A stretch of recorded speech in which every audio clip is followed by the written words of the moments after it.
Welcome to the Self-Care 101 podcast with your host, straight-talking life coach, Puja McClymont.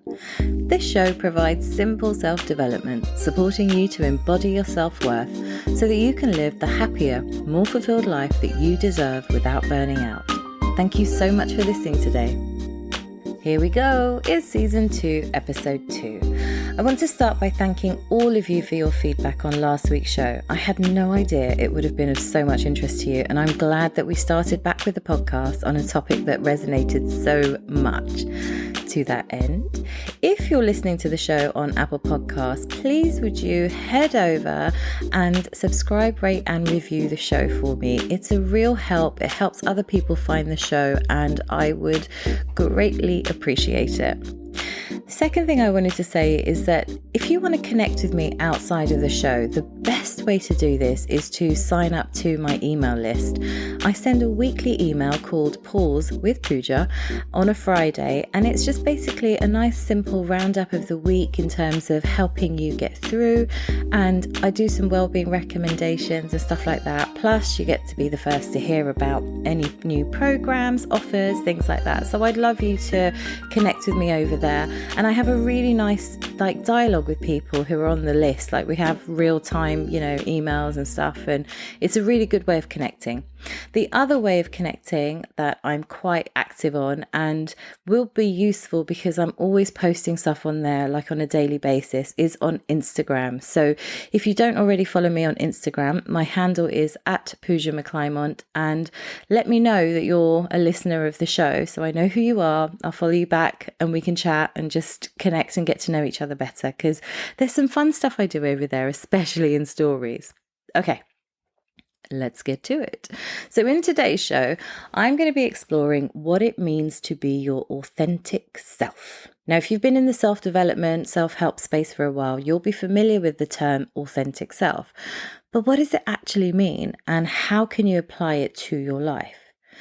Before I started to go deeper within myself, the word authentic really bothered me. It was as if all the social media posts were saying that I was fake and that I was resistant to it all. So I wanted to break it down for you in my straight talking, simple language so that you might be able to embrace it for yourself as well.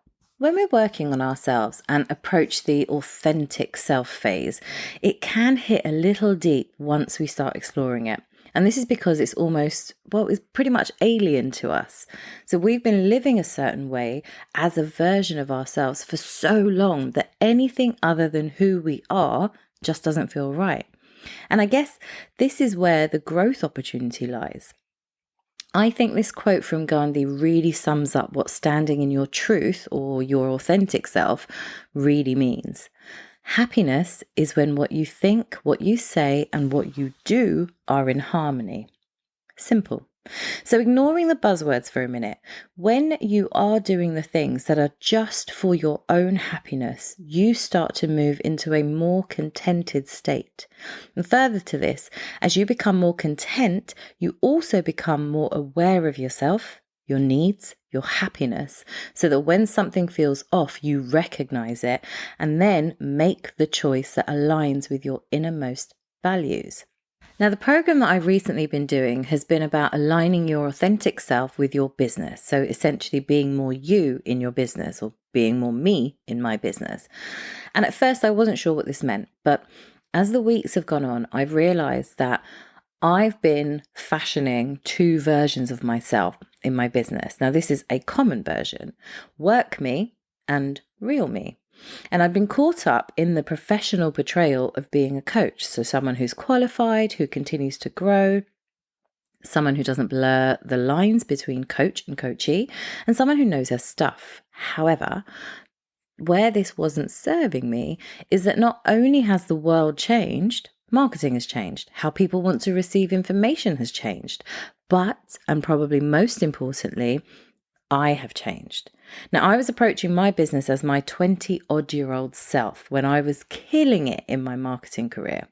But the goalposts have changed and my ego essentially didn't want to get on board. Now, it's true that there are some things in marketing today that just don't sit right with me, so I won't be doing them. But what I've done is I've taken a more pick and mix approach to marketing that aligns with my values as a human being and the coach I see myself as, one that is essentially ethical.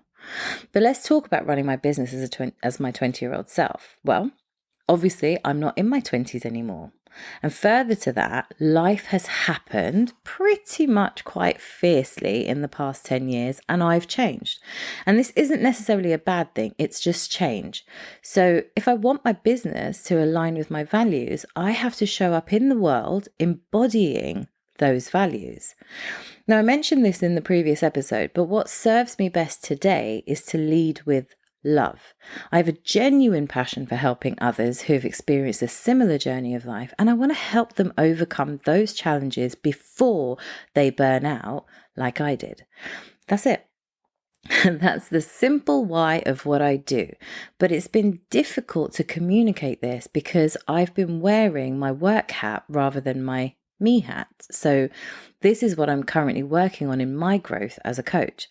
Now, self-worth has always played a key role in my work, and I've tried to market it in various different guises that, well, essentially haven't worked. Well, they haven't worked as well as I'd hoped. Now, I was also trying to talk to my ideal client with my work hat on rather than my Puja hat on. So I've been consciously making those changes over the past 6 months, and I do see a marked difference in both me and my business as a result. So the final piece to this self-reflective journey has been still worrying about what people think. Now, when I started out in coaching, I didn't have the confidence to say out loud that I can help you with your self-worth. I hadn't worked with any clients yet, but that was 4 years ago. And since starting out, I've obviously worked with clients, and my business has had different iterations, basically to try to relate to the type of client I want to work with. And each time, this was a growth moment for me. But the pandemic really hit me where it hurts. There was a lot of frustration inside me, and unknowingly, it was coming out in my communication and the conversations that I was having with myself. I knew I could give so much more to my clients, but I wasn't sure they would embrace it, so I held back. And what exactly was I afraid of? Well, I was afraid of being me, who I am today, with all the work that I've done on myself and the knowledge that I've gained, not only from increasing my skill set, but also from the life experiences that I've had. And all this growth has helped me value my self-worth so much that I no longer need anyone's approval to live my life. It's something that's always been there, brewing underneath, especially since my burnout, but I hadn't brought it into consciousness enough to align it with my conscious self until now. So this journey has taken about 9 years to achieve. And of course, I am still growing and learning and will continue to do so until I die. But what is different is that I'm aligned with my values. So what I do in my life, whether it's work or personal, it's getting more and more aligned with what makes me happy. Believe me though, it is a work in progress. Those aunties who like to tell you that you still haven't lost weight or that you need to have a baby are still a bit of a challenge, but I am working on it. So that's my journey, and the reason why I'm sharing it with you is to show you how the dots have basically connected in terms of self-worth and where I am today, and why the podcast has obviously changed and my business has taken a slight, I'm going to say it's a slight pivot in terms of how I'm communicating what I do and how I help. But how does it help you? Now, I think a lot of self-work actually has been intertwined and adopted by people who are, they're not qualified to talk about it. And what I mean is those people, influencers, that we see on the gram who talk about self-work, but it's just for show. And this really bothers me, especially as they're influencing thousands of people with their trending posts. Now, self-work is not a trend. And it's finally something that's been accepted in mainstream society. But of course, as it feels self-serving, it is still laden with guilt and shame. Anytime you work on yourself or put your needs first, you're going to start to feel that pang of guilt. And where does this come from? Well, both our upbringing and society. Now, if we're really, really honest with ourselves, we can reflect enough to learn where some of our limiting beliefs come from, and we can see that no matter what age we are today, we are different. We have changed. Life has changed us, but yet our mindset has stayed the same. We haven't grown into the people we truly are when life has actually changed us. Now, I'm a firm believer of the truest way to connect with someone is through shared experiences. No one's perfect, but if you can share or relate to experiences, it does bridge the gap between not knowing someone and trusting them. And this is what I bring to you as a coach, someone who has walked this path and continues to do so. And also, I'm not perfect. I'm no different to you. I'm just a few steps further than where you are right now. And I guess this is my calling, this is why I'm here. So as I reflected and I started to align my business outwardly to my values and the person I am today, I was able to see the different stages that I've explored over the past 9 years to get to this point of contentment. Now, this has led me to defining 3 key stages and experiences that help me to understand my self-worth and stepping into it. So if this is something that is resonating with you, I have broken it down into the 3 stages as basically a first step in getting to know yourself more, which is something that you can start doing yourself. And the first stage is self-awareness. Now, what you want to do here is acknowledge first that you are different to who you were last year, last month, last week even, that what's happened to you in your life doesn't determine your worth. It just is. But that your worth is defined by knowing that without external achievements, you're still an incredible being, that you're worthy of all that you want, all that you desire, and that you are totally capable of achieving this. Now, when we start working on ourselves, the usual suspects of the ego come into play. So self-doubt, overthinking, procrastinating. And instead of acknowledging these thoughts and working through them, we succumb to them.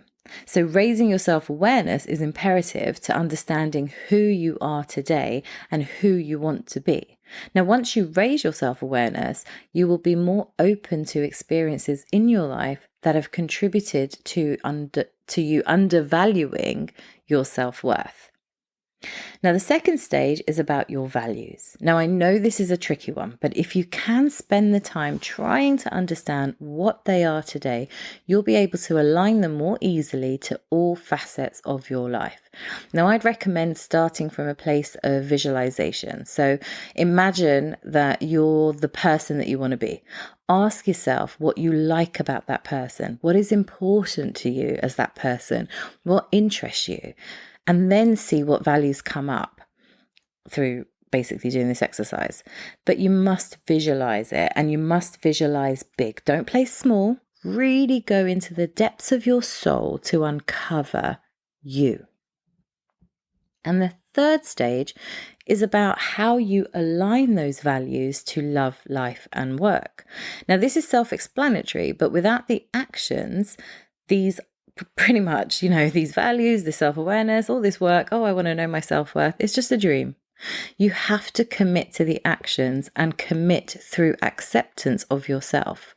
And this acceptance is that, it's not going to be perfect. It's going to take time to adjust. You will need some time to feel comfortable, but it is possible. There are 2 key elements that are going to help you here. Consistency will get you there, and having a genuine will to change, basically your life is going to bring you there. Look, knowing your self-worth, understanding your self-worth, accepting your self-worth, it's not an easy task, and it is going to be very, very alien to you if you're embarking on it really for the first time. But all is not lost, right? The difference in self-worth, self-worth gets interchanged with self-esteem. Now, self-esteem is more related to your achievements, okay? So things that you've achieved in your life, be that in work, in your personal life, whatever. Whereas self-worth is, despite all of those things, you are still an incredible person worthy of everything else. Self-worth is about not being conditioned by the things that we have grown up with, things that we've been told about ourselves, things that we have mirrored from other people. I'm just going to give you a very quick example. But if we think about our relationships with our mothers, now, if you're a woman, your mother is your first role model, right? So she is the person who sort of says, this is what it means to be a woman. And all of our, I guess, our beliefs are ingrained into us by the age of 5, between sort of like 5 and 7. Those core beliefs are there. That's when they are formed, that's when they are concreted, and that's where we get our first set of values from. So depending on what our mothers were like, that is pretty much the behavior that we mirror. And it's a running joke, isn't it, in society over the years? Oh, so long as I'm not my mother, I just don't want to turn into my mother, right? We've all been there, I'm sure. And the thing with that is that we know that there were things about our mothers that we didn't like, but because they were our mothers, we accepted them. But what's happened is, as our life has gone on, we have defaulted, because as life gets harder, we default back to those core values that we had, which unfortunately probably don't align to our adult selves. And then this is why we sort of come into our 30s, our 40s, and we're like, hold on a minute, life doesn't feel right. Why do I feel like I have so many more problems? Why do I keep overthinking? Why am I procrastinating so much? Why can't I achieve this promotion? Why can't I get the man? Why can't I do this? And when we get into that state, it's because we are basically not our true selves. We are a version of ourselves based on life's experiences. So when we're doing this kind of work, and this is where the first stage, as boring as it might sound, because obviously I've talked about self-awareness up teen times, but if we do not actively engage in raising our self-awareness, we are never going to be able to see where the path has come from, where our values come from, where our beliefs come from, and essentially what we need to do to change our story, because that's our story and we have the control to change it all. It's all up to us. As you know, this is my lingo. Everything's a choice. It's a choice. And I'm not saying this work is easy, because it's not easy, right? It's not easy. Let's not be silly here and say, oh, I'm going to cure you in 5 weeks. No, not at all. All that does is starts you on that journey, but you've got to actively choose to continue on it for the rest of your life, or to continue on it until you get to you find yourself in a place of contentment despite everything else. And that could happen, after, I don't know, 7 weeks of working together. That could happen after a year of actively putting this work in. All of a sudden you realize, hang on a minute, I'm great as I am, and I'm going to enjoy life aligned with my values, and I'm going to see what unfolds. And you'll see good things unfold, because all you're doing is contributing to your happiness by living your life. Oh, such a beautiful thing to do. There was a funny moment I had, which I'm going to share with you. I wasn't sure if I was going to share it on social, but I'm going to share it with you guys because you're my private audience. But private audience, private community. My God, ego much. Sorry about that. But I was thinking the other day when I was connecting sort of self-worth, and I realized that I was still worried about what people thought of me. Bizarre, but there we go. There was a little bit, those remnants were still there. But as I was doing that, I realized that the reason why I haven't been able to sort of get a hold of my health goals and lose the weight that I want to lose is because my weight is not attributed to my worth anymore. So when I was younger and my mum said, no one's going to marry you, no one's going to want you if you're fat, if you're overweight, well, he did want me. He did marry me. I am still fat, just using my mum's words. And he still loves me, fancies me, and all the rest of it. And, I believe him when he says this is forever. I do. Like, when you know, you know. And that revelation just kind of threw me. And I was like, oh, for goodness sake. So I'm so content with my life. I'm so happy with my life that I don't have a strong enough reason to get back to a size 10. And I was like, yeah, I'm not on this. I'm not on this. So I need to define a new why for losing weight. But I know it's a very light example to give, but it's a very true example to give. When you get to this place, and I'm not in this place of like everything is rainbows and unicorns, I'm just in a place where my baseline is very different. So what makes me happy are things like being able to wake up in the morning, are things like having the freedom as an adult to pretty much do whatever the hell I want to do, bar my child infringing on that. I have a loving partner, which is a bonus to my life. I enjoy the work that I do. I've never been so happy doing the work that I do. Like, never been so happy that it doesn't even feel like work. This is the point. Like, you get to this point in contentment where it doesn't even feel like work. It's just all intertwined with your life's purpose. It's beautiful. I love that in the contentment side that I'm better at managing my relationships, and I'm choosing my relationships. I'm being more choosy with who I spend time with, and I'm aligning myself with more people who, I guess, like me, people who want to explore themselves, who want to be better people within themselves, who want to have better relationships, who want to have relationships, who want to be good at what they do in work and happy in that and want to up level and all of that. And by aligning myself with these sorts of people, it's just making all the difference to my energy, what I'm putting out there, how I'm living my life. It's just beautiful.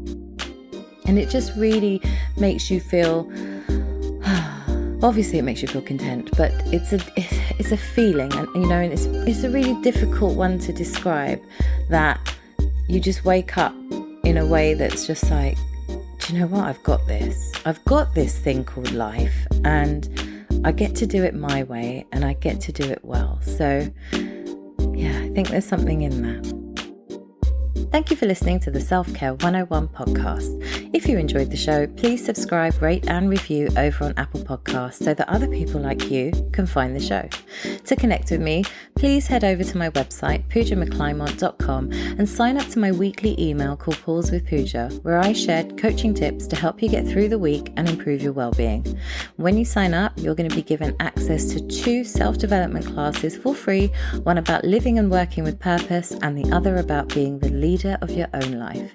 And for daily inspiration, please follow me on Instagram at Puja McClymont. Sending you lots of love and talk to you soon.